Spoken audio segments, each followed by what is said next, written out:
Assalamualaikum warahmatullahi wabarakatuh. Halo sahabat sejuta kisah. Bahagia sekali kami bisa kembali hadir menjumpai Anda. Tentunya seperti biasa akan menyuguhkan kisah-kisah nyata misteri yang menarik untuk Anda simak. Dan kesempatan kali ini kami akan berbagi sebuah kisah nyata misteri yang berjudul Menggali Peti Harta Karun Toa Pekong.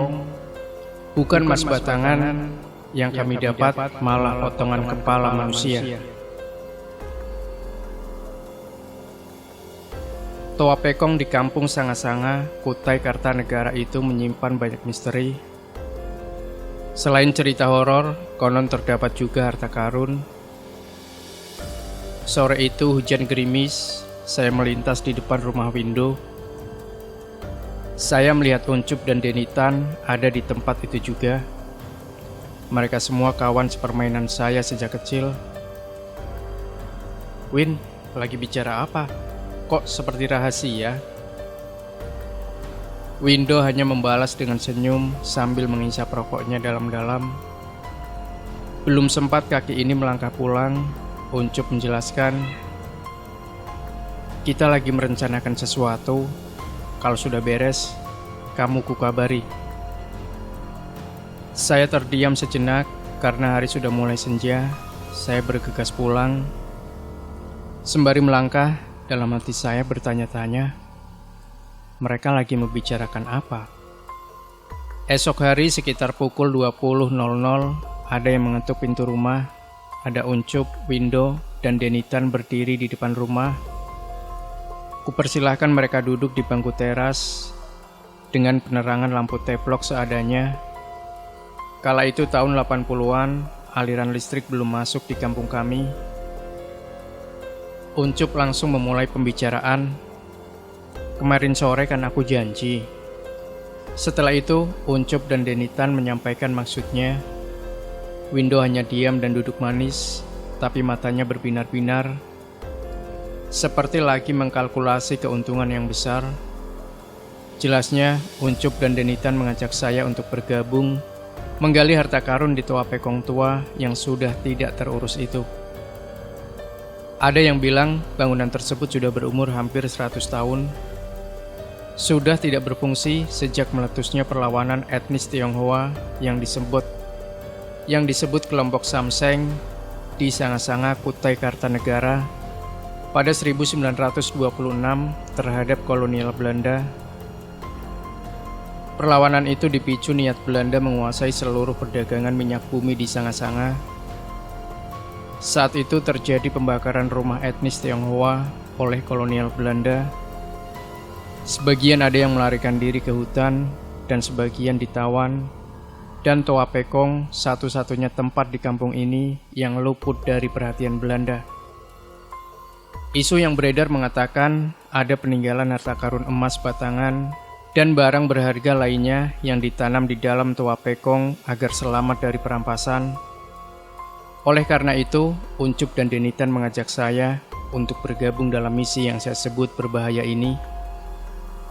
Tak terasa kami bercakap-cakap, sudah hampir pukul 10 malam. Saya menyarankan membatalkan rencana tersebut karena banyak kejadian menyeramkan di Toa Pekong itu. Namun, nampaknya niat mereka berburu harta karun sudah bulat. Terletak di kaki bukit yang landai, kira-kira 100 meter dari jalan kampung, menghadap ke arah Sungai Mahakam, Toa Pekong berdiri. Kondisinya menyeramkan, tidak terawat. Di sekitarnya banyak rumput ilalang dan tumbuhan liar lainnya. Kalau malam keadaannya gelap gulita, membuat suasana mistis semakin menjadi-jadi. Hampir seluruh bangunan terbuat dari kayu dan besi. Hanya lantainya yang dilapisi semen, itu pun sudah banyak yang terkelupas. Di dalamnya ada beberapa meja kursi dan bangku yang tidak terawat. Semua bagian bawah perabot ini dipenuhi galagasi. Dindingnya lapuk dimakan usia. Di langit-langit bergelantungan kelelawar yang menebarkan aroma khas. Selain kelelawar, ada beberapa anjing gunung menempati bangunan ini. Dahulu, tempat ini bebas ditempati siapa saja asalkan bisa merawatnya. Mungkin juga masyarakat setempat membiarkan pendatang baru untuk diuji nyalinya, seperti acara televisi yang dipandu almarhum Toro Margens.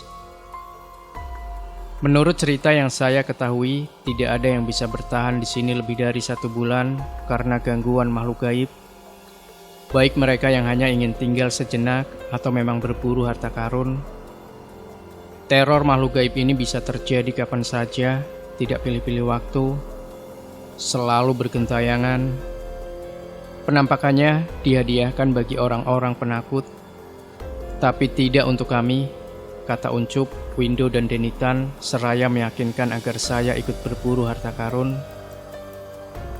Terakhir, sekitar tahun 70-an, ada sepasang suami istri dari pulau seberang yang tinggal di Toa Pekong dan bisa bertahan hampir 3 bulan. Luar biasa. Tapi setelah memasuki bulan ketiga, akhirnya mereka tumbang juga. Ceritanya begini. Saat tengah malam, ada 3 orang ahli mesin sedang bekerja memperbaiki mesin kapal di pelabuhan kecil di tepian Sungai Mahakam. Posisi pelabuhan tidak jauh dari Toa Pekong. Setelah selesai, mereka pulang jalan kaki. Beberapa menit kemudian, ada jeritan panjang dari arah Toa Pekong. Mendengar jeritan tadi, mereka saling pandang dengan jantung berdebar. Mereka sepakat untuk mendatangi asal suara tadi. Setelah sampai di atas, dengan penerangan lampu senter masing-masing, mereka melihat laki-laki parubaya duduk di atas bangku panjang, terkulai lemas bersandar dinding. Jari tangannya memegang sebatang rokok yang masih mengepulkan asap. Anehnya, asap rokok kretek yang masih menyala itu menebarkan aroma dupa hio yang menyengat. Di ruang dalam, ada seorang wanita duduk di pojokan dengan mendekap kedua lututnya, terlihat sangat ketakutan. Sesekali dia meracau seperti orang kesurupan. "Tidak, bukan saya, bukan saya." Kalimat itu diulangnya berkali-kali. Karena khawatir terjadi apa-apa, suami istri ini langsung dipindahkan ke rumah penduduk. Esok harinya, wanita itu bercerita dengan terbata-bata. Saat itu dia sedang jalan menuju teras untuk memanggil suaminya.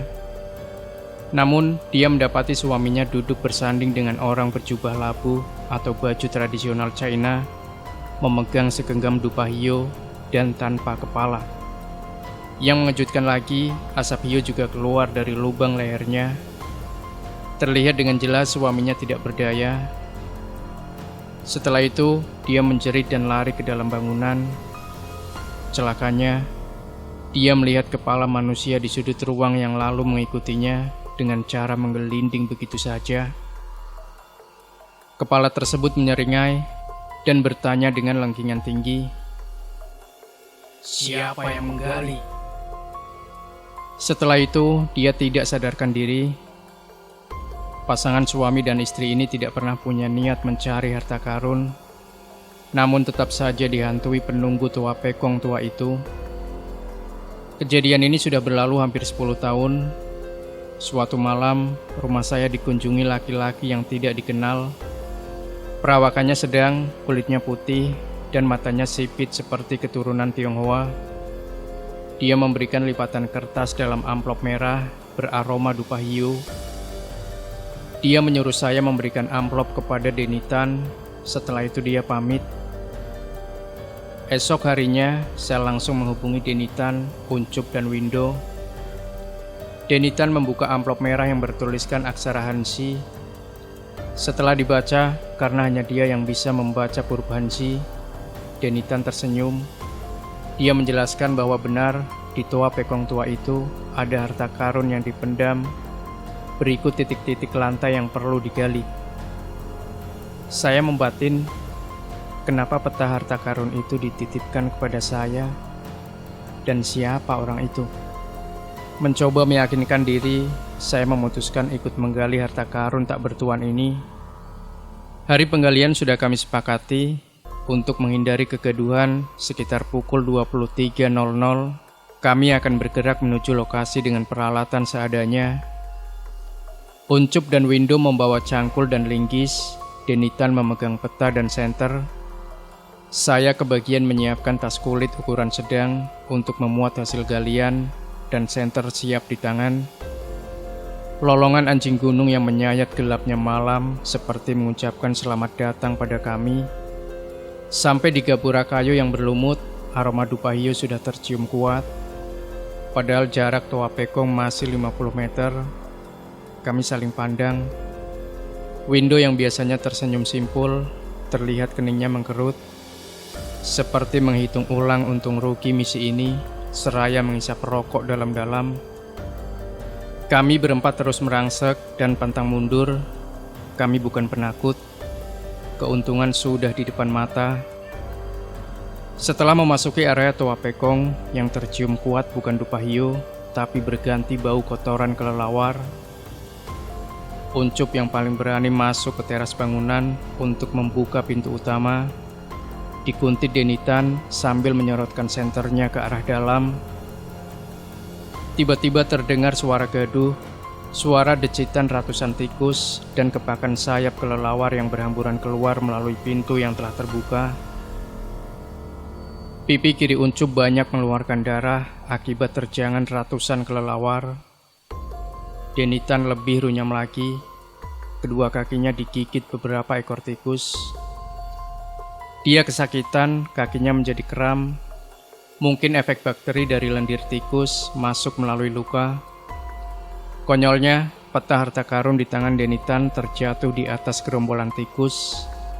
Lalu tercabik-cabik digigit hewan pengerat ini yang menghilang di kegelapan sudut hutan. Satu-satunya petunjuk lenyap, saya membatin, apakah penggalian harta karun bisa dilanjutkan tanpa peta? Ruang dalam Toa Pekong kembali senyap, kami membisu. Saya menyorotkan lampu senter ke arah dalam.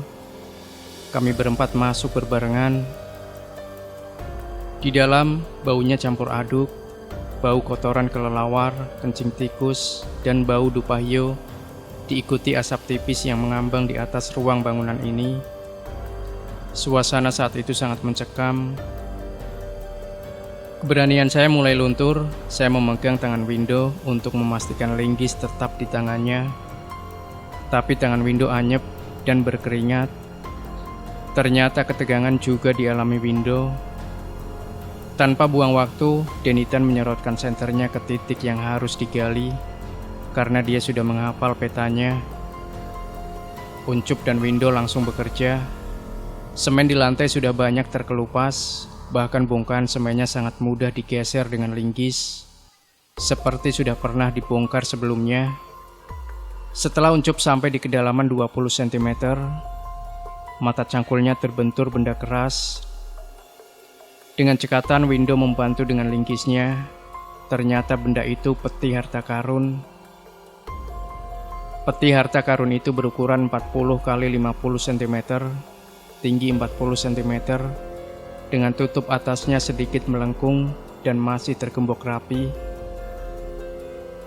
Denitan memberi isyarat dengan wajah semringah bahwa benda ini sesuai dengan petunjuk di peta yang dibacanya. Kami berempat saling pandang dengan mata berbinar. Ternyata semudah ini mendapatkannya. Tidak sampai sepersekian detik, ada suara bangku digeret.